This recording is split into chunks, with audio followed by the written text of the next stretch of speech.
Hello and welcome to Order Within, navigating a world of endless chaos and crisis. Many of us are experiencing inner turmoil, insecurity, anxiety, fears, and isolation. These feelings are only being amplified by news cycles, social media, and never-ending political madness. How do we find our way out of the chaos? How do we find strength within ourselves? How do we find meaning in a world driven by materialism? These questions and many more I aim to answer on the show. My goal is to be a trusted guide on your journey to selfhood. May you find what you seek. Hello and welcome everyone. I'm your host, Brandon Ward, back with another episode of Order Within. Episode number 68. Today's a deep episode. I think we're going to be getting in the weeds on this one. We're going to be talking about fear-based ideologies. And the name of the episode is Breaking Free from Fear-Based Ideologies, Embrace Love Over Hatred. And this is something that I've been thinking about a lot. And my wife and I have been watching the Women's World Cup. She's turned me into quite a pretty decent soccer fan at this point, but I have a lot of respect for the sport now. It's a lot of fun, especially the world stage. A lot of cool things going on. And I'm rooting for the U.S. I'm rooting for our country. I'm rooting for us to do well, although I'm not a fan of some of the girls on the team and the positions they hold and the perspectives they have. And while we were watching one of the games with the U.S. team, Megan Rapinoe's commercial came on that was sponsored by Google and their new Pixel. And the message in that episode really got me thinking a lot about these fear-based ideologies and the destructive power of anger and hatred. Because in that commercial, Rapinoe was talking about what inspires her. And her response was, what would inspire her is if everyone was as outraged about homophobia, racism, equal pay as she is, and other women or the LGBT community. The frustrating thing about this is it's taking a very anger, fear-driven path. And I'm going to talk a lot about this because this whole outrage concept of living in anger, living in outrage, being outraged is a very dangerous and damaging way to live. The sad thing about this is that Rapinoe is taking this position, a position of anger and hatred and bitterness, instead of looking at all the progress that we've made in society over the past 20 to 40 years, especially in those issues she specifically mentioned. Not only that, though, Rapinoe is proof that you can do anything, particularly in the United States, if you're willing to put in the work and dedicate yourself to something. She is living proof as a female gay person in the U.S. that you can reach the pinnacle of success and live a life of your own making if you're willing to do it. Because if the society that she lives in is so hateful and bigoted and backwards like she's claiming it is, she wouldn't be in the position that she is. So this got me thinking a lot about this, is I see it everywhere, this concept of outrage. And why do we have to ask people to live in outrage? I think that's a very irresponsible thing to do. So many people look up to her, and her response is to tell people to live in outrage while ignoring the progress that we made. Statistically speaking, in the last 20 years in particular, over 90+% of people don't care about interracial marriage, and over 90+% of people don't care about gay marriage. Now, in 2022 and beyond, we're in 2023 now. So why? Now, there are always going to be ignorant, bigoted people, but their influence and impact in society is minuscule. The majority of people don't care about these things. So the idea that somehow we need to focus all of our attention and energy into the smallest percentage of people who are ignorant and bigoted is absurd to me. And it's focusing on the wrong things. And so I want to talk about the prevalence of fear-driven narratives in society and their impact on individuals and communities. And then set the stage for exploring the transformational journey of embracing love and compassion over anger and hatred. It's a very different way of living. It's a very different way of operating. So let's start by defining fear-based ideologies and their characteristics.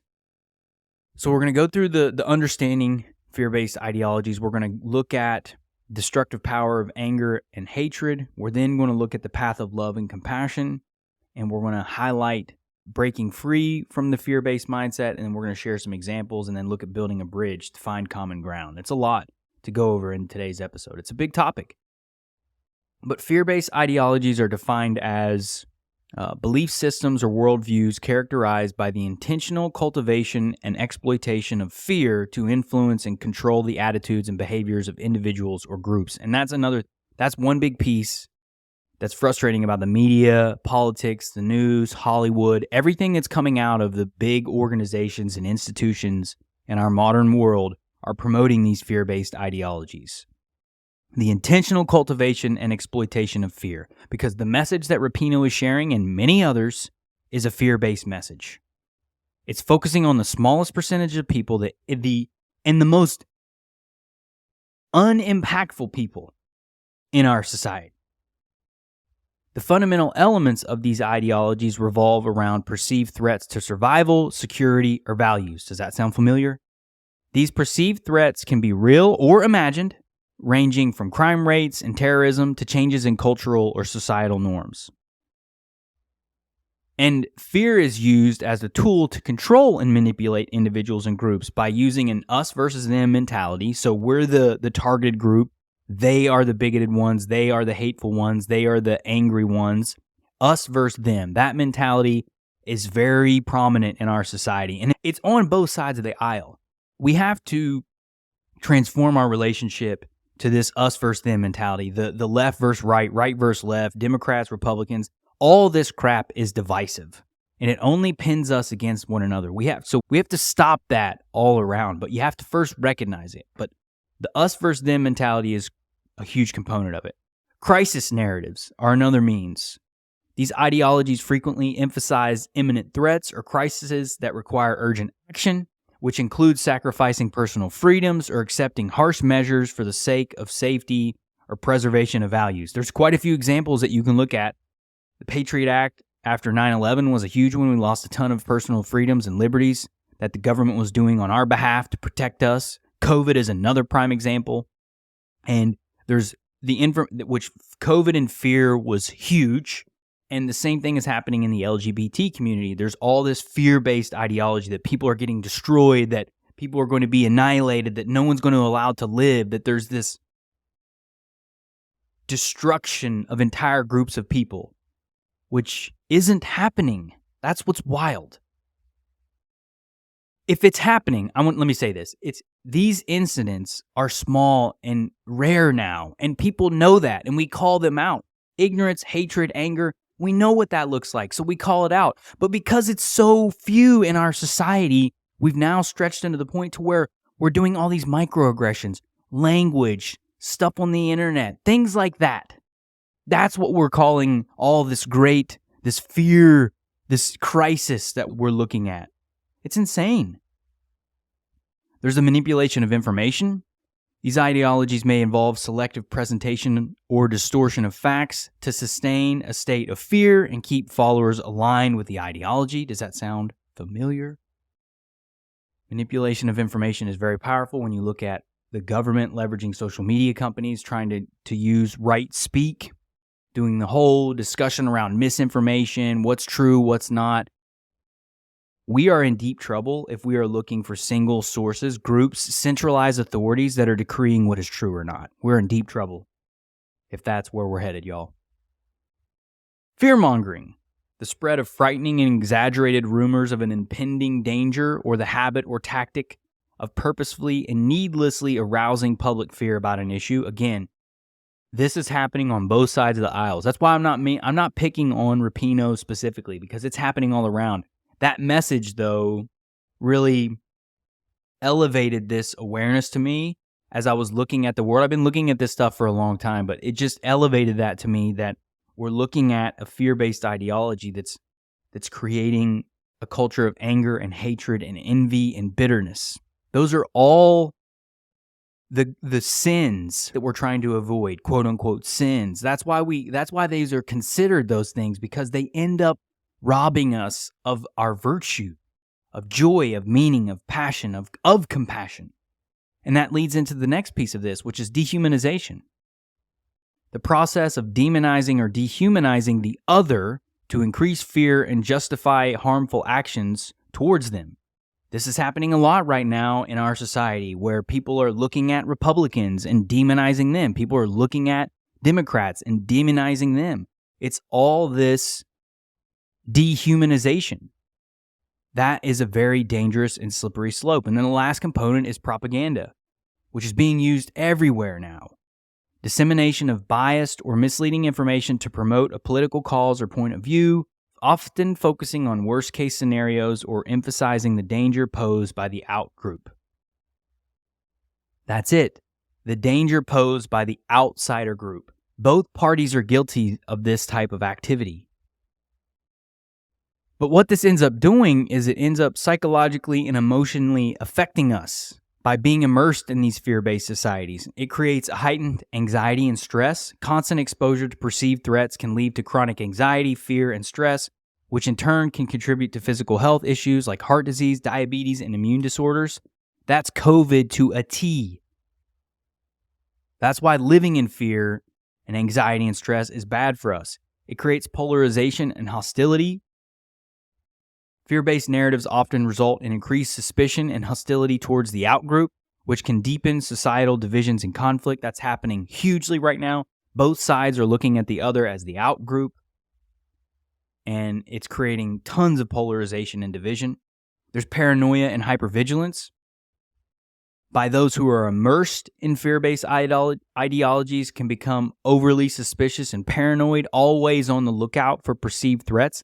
Like when I'm on Twitter and I'm looking at this stuff and I'm going through and I'm commenting on things, the amount of overreaction and immersion in these ideologies is apparent. People are living in this state. They see it everywhere. They can only see the negative. That's my problem with a lot of this too, is when you only view the world as a hateful, angry, bitter place, that's all you're going to see. That's all you're going to see.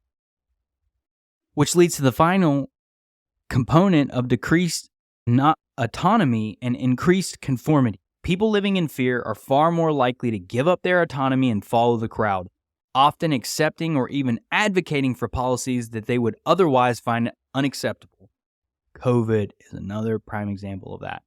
This is how the narrative, how the component of crowds works. Using fear puts us in a more small, animal-like state. We're easily manipulated and controlled when we are in fear-based states. The next section of the show here is the destructive power of anger and hatred. So that's the first piece, is understanding fear-based ideologies. Now we're going to look at the consequences of succumbing to anger and hatred on personal well-being and relationships. So chronic anger and hatred can lead to a variety of negative health effects, including increased stress levels, high blood pressure, heart disease, digestive problems, difficulty sleeping, immune disorders. All this limits our ability to live healthy and fulfilling lives. These emotions can also contribute to mental health problems such as depression, anxiety, and substance abuse. This is also why having healthy diets and lifestyles are so crucial to counter all this fear-based information that's out there. They can then lead to physical or verbal aggression and promote patterns of thought that are focused on blame and revenge rather than understanding and reconciliation. Over time, this can erode trust, promote resentment, and lead to the breakdown of relationships, whether they are familial, friendly, or professional. You're seeing that in every component of our society right now. That's the consequence of living in anger and hatred, like we have been for, 5, probably moving on 10 years at this point. But really, 2015, 2016 is when all this stuff started to shift, is what it seemed to me. This has been happening prior, but it really picked up around the 2016 election. Discuss how fear and anger can lead to, so with looking at divisive behaviors and how it can hinder our understanding and empathy, when people feel threatened, they're more likely to react with hostility, become defensive, and view others with suspicion. This can lead to divisive behaviors such as the rejection or dehumanization of those who are perceived as different or threatening. Again, this is happening. When you're looking at people, if you're viewing people with political ideologies, looking at them in a variety of ways. A lot of this is driven by the ideological components in our society, but when we have that us versus them, it creates this divisiveness. These emotions hinder the development of understanding and empathy. Empathy involves the ability to comprehend another's feelings and perspectives and to respond with care and understanding. It's impossible to do that when we're in a divisive, angry state. That's another reason why this is so dangerous, is it pushes us further away from one another. However, fear and anger can cause people to become more self-focused and less capable of empathetic understanding. Instead of seeking to understand others, individuals might generalize or stereotype, leading to prejudice and discrimination. These behaviors are happening all throughout our society and culture right now. Some real-world examples of the destructive impact of anger and hatred in various contexts are racial violence and discrimination, historical events such as the Holocaust, and more recent instances of racial violence like the genocide in Rwanda and Africa are stark examples of the destructive power of anger and hatred. On a smaller scale, individual acts of hate crimes, racial profiling, and discrimination also demonstrate this destructive power. Political violence. Our current age and throughout recorded history, political violence has been a very common thing. That's Civil War in America, the American Revolution, and the variety of wars before the discovery of America, the official discovery of America, with French settlers, British settlers, the American settlers, all these different settlers that were coming here went to war with the Native Americans and indigenous tribes here in America because, again, there was ideological differences which led to political violence. And then a huge one, which is becoming way more prominent, is online harassment and cyberbullying. In the digital age, anger and hatred often manifest as online harassment or cyberbullying, which can lead to emotional distress and struggles for those that are getting bullied like that. And the problem is that this is another way to dehumanize one another. Instead of bridging gaps and reaching out, we're attacking people. We're trolling on the internet. Trolling on the internet as anonymous creators is a very destructive and unhealthy habit. It's a reflection of someone's own inability to manage and assess their own emotional state and avoid that work by going on the internet and yelling and being angry and hateful towards people that they don't even know. And it's often always done in an anonymous fashion. That is incredibly toxic and unhealthy. If we're treating people like that, it doesn't matter whether it's on the internet. Those are real people behind those profiles. If we're going to do that to people online with no regard to their humanity, we are losing all that is good in our society. And that's why it's so critical to be aware of these things, because only through love and compassion can we counter this nonsense, which leads us into the path of love and compassion. The transformative power of love and compassion is the answer to fear-based ideologies. The positive emotions work against fear and hatred by promoting understanding, acceptance, and unity, thus acting as antidotes to divisive and destructive ideologies. That's why compassion and love is so critical. It's harder, though. It's way easier to be angry and hateful and bitter, especially to people that you don't know on the internet, than it is to be compassionate, to be understanding, to be empathetic. Being compassionate and loving encourages us to see others not as threats, but as fellow human beings who share our basic desire for happiness and freedom from suffering. All of us share those things together. We are all common. We are all born of the earth. We are all born from the same Creator. We are all part of the same spiritual family. Even if you don't believe that, we are all one human family. The earth birthed us. We are made of the earth, and we are all connected. We all bleed the same. When we approach others with love and compassion, we tend to foster relationships based on mutual respect and understanding rather than fear and suspicion. And that's the thing that we've lost, is we've lost mutual respect for one another.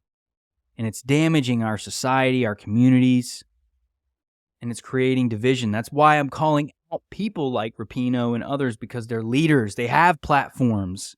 and they're using their platform to spread fear-based ideologies. Love and compassion lead to open-mindedness, curiosity, and willingness to learn about those who are different from us. This can break down stereotypes and misconceptions, thereby dismantling the foundations of fear-based ideologies. That's why love, compassion, being open and curious. If we lead with openness and curiosity, the world's challenges would be solved. We would transform this world. Open and curious are the means. That's the way we get there. But it starts in our daily life, how we treat others, how we interact with people on the internet. Be the example. Be kind. Be loving. Remember, pause before we respond. Remember the connection and commonality that we share with our fellow human brothers and sisters. Because when we develop empathy and understanding, it fosters connection and harmony in our society. And that's what we want. That's the common thing that all of us want. We want harmony and connection. And the way we do that is empathy. You can't have harmony and connection without empathy. If you can't empathize with someone that you don't agree with, or that you don't share perspectives with, we're already lost. Empathy is the bridge builder. Empathy is the ability to feel what another person is feeling. It allows us to connect with others on a deeper level. It encourages us to listen, to understand, and to respond with care and consideration. It's harder to do that. That's more difficult. Understanding, on the other hand, helps us to see beyond our own perspective. It allows us to appreciate others' experiences and views, even if they differ from our own. This fosters respect and acceptance, promoting harmony and diversity, and allows us to expand our worldview. That's a wonderful thing. All of us can benefit from these things. Empathy and understanding can lead to meaningful dialogue, constructive conflict resolution, and the dismantling of prejudice and stereotypes. They are the antidotes to divisiveness and conflict that fear and anger can create. That's why they are so crucial to learn and develop in our own lives, and to leverage them, to use them, to deploy them in every form that we can. When we think about stories of individuals who have chose love over anger and hatred and created positive change, first one that comes to mind for me is Martin Luther King Jr. He was a key figure in the American Civil Rights Movement. He advocated for nonviolent resistance and emphasized love as the only force capable of transforming an enemy into a friend. His teachings and actions significantly contributed to advancing civil rights in the United States. Martin Luther King was a G, and he understood the power of love and compassion. He taught those from a Christian background. He was a Christian faith person, and he taught those principles that Christ taught us about nonviolence, about acceptance, about love, about offering the other cheek. That's saying that, you know what? You are hurt, you are broken, I will still love you, regardless. Nelson Mandela. He was in prison for 27 years during apartheid in South Africa, and he chose reconciliation over revenge. His compassion and understanding played a crucial role in healing a deeply divided nation.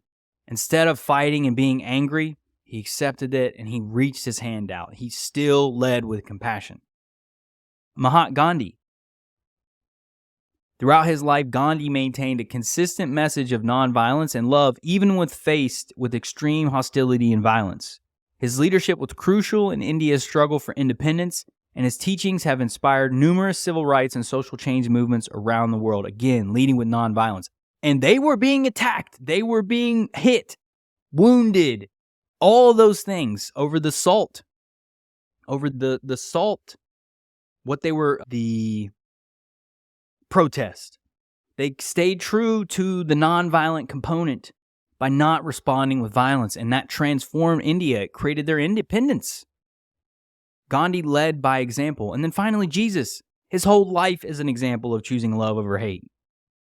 When he was being hammered to a cross by his executioners, he was praying for their forgiveness. Think about the level of compassion and love that you have to have for your fellow humans to be hammered to a cross. You're in the process of being hammered to a cross, brutally murdered and executed and ashamed, and you're praying for the people that are doing that for you. That's an insane level of compassion and love.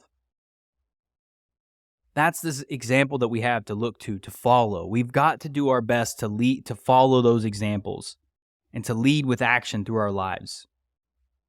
How do we break free from these fear-based mindsets? Education and awareness are the beginning. Knowledge is a powerful tool against fear. Learn about the ideologies and narratives you're being presented with. Question their sources and challenge their validity. Always challenge and look to the source of things. Verify. Don't blindly trust anyone or anything. Seek to understand the world and people who are different from you. Seek them out. View their world. Try to understand their perspective. This can help break down fear-based stereotypes and misconceptions. The more we engage with people that we disagree with, the more we work to understand them, the more we can develop compassion and love and empathy, realizing that they're just like us. They just have different perspectives on things. And there could be a lot of reasons why that is. But judgment and criticism will not get us there. We go further by developing emotional intelligence. Emotional intelligence refers to the ability to identify, understand, and manage emotions. By developing emotional intelligence, you can better handle fear and anger and respond with love and compassion, and that starts with awareness of ourselves. Managing our own emotional state, looking at the things that trigger us, not acting out of reactionary means, pausing, being mindful of our emotions, being thoughtful, being aware, which leads us into mindfulness and meditation. These practices can help manage fear and stress, foster self-awareness, and cultivate feelings of love and compassion.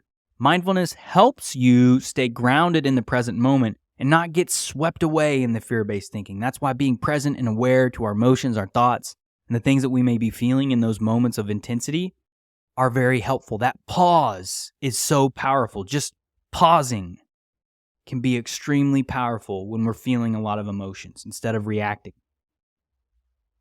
And then finally, it's active empathy. Seek to understand the experiences and feelings of others. This not only reduces the fear of the other, quote unquote, but also promotes compassion and unity. And that's what gets us there. That's the bridge. The bridge is empathy and compassion. It's so important to develop self-awareness and inner work, to do the inner work in overcoming our own fear and anger. Self-awareness is the first step in transforming fear and anger into understanding and compassion. By recognizing and understanding our emotions, we can begin to manage them effectively. We can begin to engage with them in a healthy way, to accept them, to learn about them, and to heal. This involves acknowledging the fear or anger, accepting it as a valid emotional response, and then working through it constructively. And that's where the understanding comes into play. Embracing it, accepting that it's a valid response, and then seeking to understand, why am I so angry? Why am I hateful? Why am I so afraid? Inner work is the process of introspection and self-improvement, which is essential in overcoming fear and anger.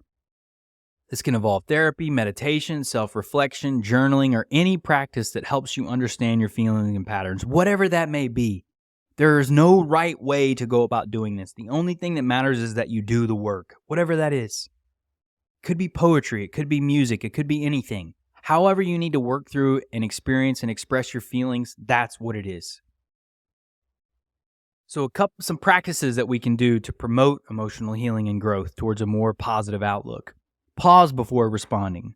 Allowing ourselves to observe our reactions before responding can go a long way in building trust and care towards one another. Take a breath. I can't tell you how effective this can be sometimes. Instead of just reacting, pause. We're feeling all this intense emotional, especially if we're feeling all this intense emotions. Pause, reflect, wait.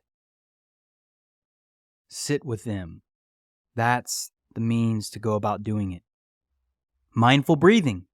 This is a simple practice that can help you calm your mind, reduce stress, and foster self-awareness. It involves focusing your attention on your breath, which can help you stay grounded in the present moment. If you're feeling overwhelmed, shift your focus to your breath and only focus on that. In and out. It has a very powerful and profound effect on our mind and our ability to ground ourselves. Journaling is one of my favorite things to do. Writing about your thoughts and feelings can provide insight into your emotional patterns and triggers. It can also serve as a therapeutic outlet for fear and anger. Journaling is the safest place for us because we can fully express all that we are. All that we are. and we can allow it to be. That's a very beautiful thing. That's a powerful thing. Picking up a journaling habit can be life-changing. Physical activity is another way to do this. Regular physical activity reduces stress and improves our mood. This can be particularly beneficial for managing anger and fear. Even just getting out and walking is good. Just moving, getting the blood flowing, the oxygen flowing through our body can help stabilize our moods and reduce that fear and stress. Connecting with others is another great way to do this. By building strong, supportive relationships can provide a sense of security and help reduce fear and isolation. We're very isolated as a species and a society. Getting out there and being human again, connecting with people that we like and enjoy and want to be around, and even the people that we don't agree with, learning from them, having conversations about them, with them, and connecting to them. And if finally you're still struggling, none of these things are working, getting professional help. If fear and anger are overwhelming, it can be beneficial to seek help from a mental health professional, a coach, a therapist. They can provide strategies and techniques to manage these emotions more effectively. They can help keep you accountable in these tools and give you support as you're going deep into the emotional healing, which is a lot. So by doing this, we build bridges and find common ground. And the value of building bridges and finding common ground with those who hold differing beliefs is a lot. It's how we maintain social harmony and progress. We don't progress unless we can work together. It allows for a more nuanced understanding of issues, a broader range of solutions to problems, and a greater potential for innovation. That's why this work is so critical. It's alternative solutions and potential for innovation in ways that we haven't seen. That's only possible when we find that common ground and we allow our minds to be open and free. By finding common ground, we can reduce fear, suspicion, and hostility. It allows us to see others not as enemies, but as individuals with whom we share some basic human values and needs, which is true for all of us. Come back to those common things. All of us want to have good lives. All of us want to be happy and fulfilled, to live meaningful lives, to have the things that they need, to be free of the pain, the struggle. All of us desire those things. Remember that when you're coming up against someone that may make you angry or upset. All of us share those common things. This fosters a sense of shared humanity, compassion, and mutual respect, all of which are essential for social cohesion and peace. Open dialogue and respectful communication bridges these ideological divides. They're powerful tools for doing so because it allows for the sharing of ideas and beliefs in a non-judgmental space. That's the key thing. We judge each other so quickly. That's one thing about the internet is we judge one another so fast.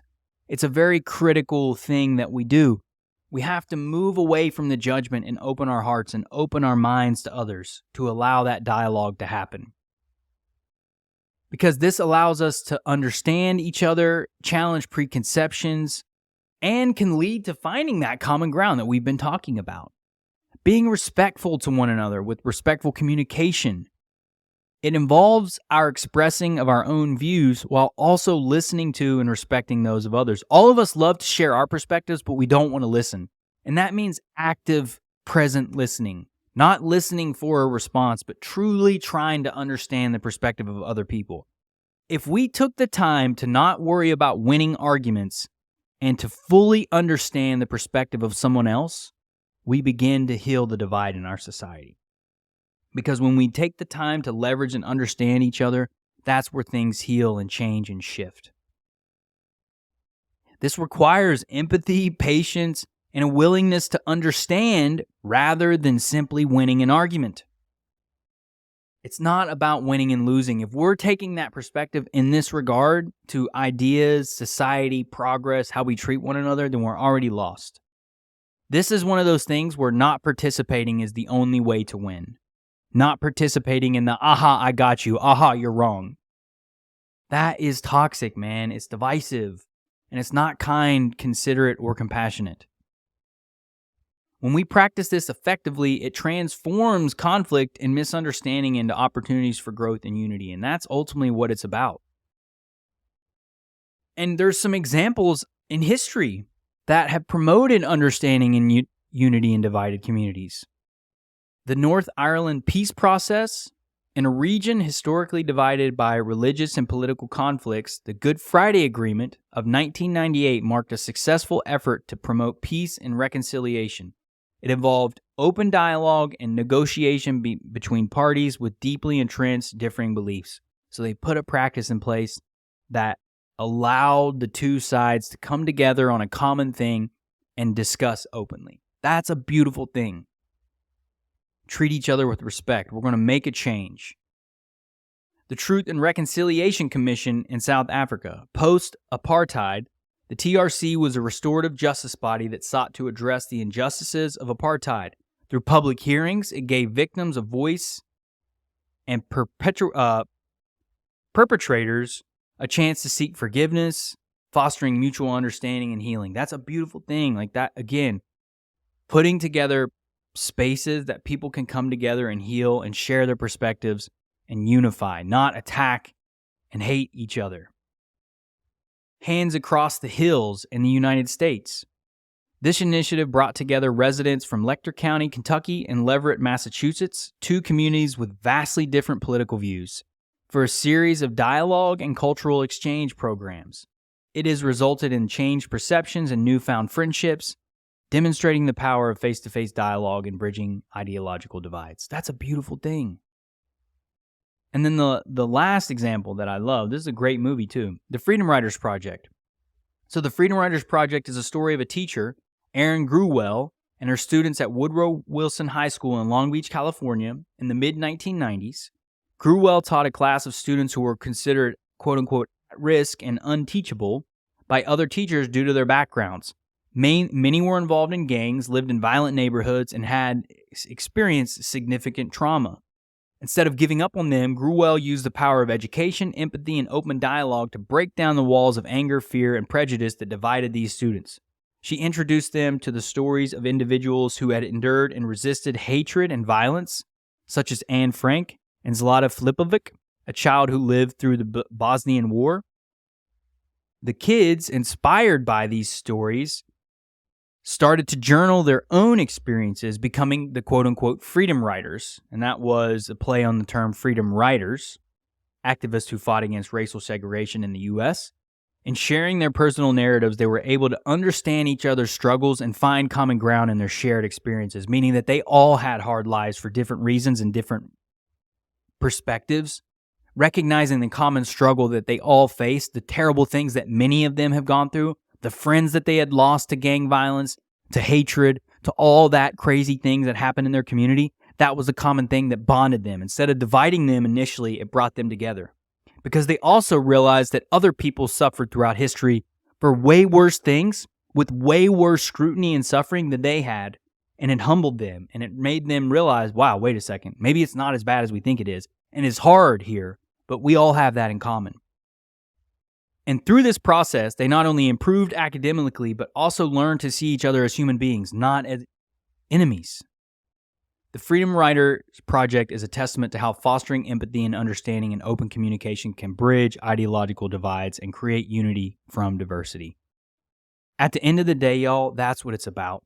There's so much fear-based ideology happening in our world right now, all around us. Divisiveness, us versus them, using fear, using misinformation and propaganda about things, lying about things. It's just flat out happening all around us. So being mindful of this and leading by example, leveraging empathy, leveraging compassion, leading with curiosity, leading with an open mind, understanding that by showing the world that we can operate differently, that we can extend our hands out, we can find common ground. By making the effort, we make the world a better place. One person, one action, one moment at a time. It all starts with us. Each of us are the leaders in this capacity, and it depends on each of us to do this work. No one can do it for us. No one is coming to save us. We are the antidote to fear and hatred by living with compassion and love. And it all begins with being open and curious and honest and authentic towards the world around us, to other people around us, finding those common ground, that common ground that all of us share. When we take the time to listen to other people, we realize that so many of us have suffered, so many of us have faced injustices of our own kind, so many of us have had hardships. And when we recognize that and we see it in others, that common ground unites us, and we can build together and find solutions and innovations to build an incredibly loving, unified, and compassionate society. That's my message for this episode. So I hope you all appreciate it. I hope you enjoyed it. I hope you're digging the show. I'm going to be rolling out some conversations here with other people very, very soon. I'm looking to start that at the end of August here. So a couple of weeks, I'll have the first episode of that. But I do hope you're enjoying the podcast. I'd love to hear from you. If you've got any questions, comments, thoughts, anything like that, hit me up at Brandon Lee Ward on Twitter. My website is brandonleeward.com, and you can get me at Brandon L. Ward on LinkedIn. So with that being said, till next time, y'all. Thank you for listening to Order Within. If you found the episode helpful, please consider sharing, rating, and subscribing. New episodes will be released every Thursday at 11 a.m. Eastern Standard Time. Until next time, y'all.